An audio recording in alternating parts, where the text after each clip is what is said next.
አካለ መጠን ከደረሰች በኋላ አንዲት ሴት አንድን ወንድ መጠበቅ የምትችለው ከፍተኛው 4 ዓመት ነው። ስንት ዓመት አልኳችሁ? 4 ዓመት አንዲት ሴት። እሱም ደግሞ እነዚህ 4 ዓመት፣ ትንሹ ደግሞ 2 ዓመት ነው። እስከ 2 ዓመት ልትጠብቀው ትችላለች። 2 ዓመት ኖርማል ነው ማለት ነው። 3 ዓመት 4 ዓመት ግን የምትጠብቅባቸው ምክንያቶች ይለያሉ። ለምሳሌ 4 ዓመት የምትጠብቀው ምን ከሆነ ነው? አንደኛ ሰውየው በሽታ ካለበትና ሚድን ከሆነ እስከ ሚድን ትጠብቃለች 4 ዓመት። 4 ዓመት ከሞላ በኋላ ግን ሰውየው ባይድን እንኳን ሌላ የማግባት ስልጣን አላት። አንደኛ። ሁለተኛ ሰውየው ዕዳ ቢኖርበትና የሚከፍለው ዕዳ ቢኖር እስከ 4 ዓመት ድረስ ከፍሎ ባይጨርስ እስከ 4 ዓመት ትጠብቀዋለች። በ4 ዓመቱ ካልጨረሰ ግን ሌላ የማግባት ስልጣን አላት።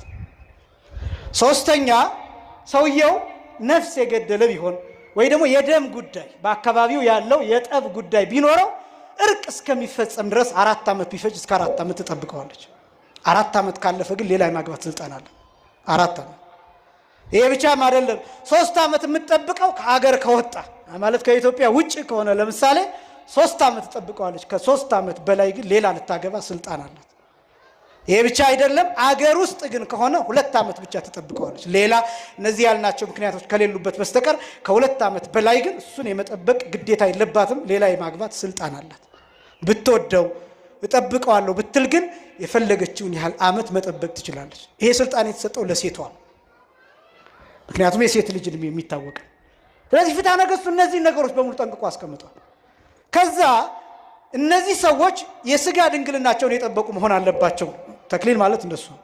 ስለ ስጋ ድንግልና ነው ማወራው፣ ስለ ሌሎቹ አይደለም። አሁን በጣም ብዙ ጥያቄ የሚነሳው ብዙዎቻችን የምናነሳው ጥያቄ፣ ለኛ የምንጠየቀው ጥያቄ ከስጋ ድንግልና ውጭ ያሉ ጥያቄዎች፣ ለምሳሌ አካላዊ ቅርርቦች፣ እነዚህ ነገሮች አብረው ይነሳሉ። እነዚህ በንስሐ አባት የሚያልቁ ናቸው።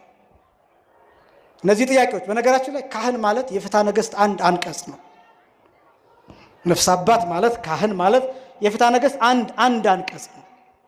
ከፍትሐ ነገሥት የመወሰን መብት አለ። ፍትሐ ነገሥቱ ሲጀምር ምን ይላል መሰላችሁ? እለ መጹ ድህረ ይበይኑ ወአልቦ ምንትኒ ስልጣን ዘኢተውህበ ሎሙ ይል። በኋላ የመጡት ሰዎች ይወስኑ፣ በዚህ መጽሐፍ ላይ ያልተሰጣቸው ስልጣን የለም ይላል። እና ለካህናት እንደዚህ ስላችሁ አንድ ቄስ ብቻውን ፍትሐ ነገሥቱን ይቀያይራል አይደለም እያልኳችሁ ያለው። ቄሱ ግን የአንድን ወጣት ሁኔታ ይረዳል። የሚሰማውን ነገር ይሰማል። ከጊዜው ጋር ያገናዝባል፣ ከችግሯ ጋር ያገናዝባል፣ ከወጣትነቷ ጋር ያገናዝባል።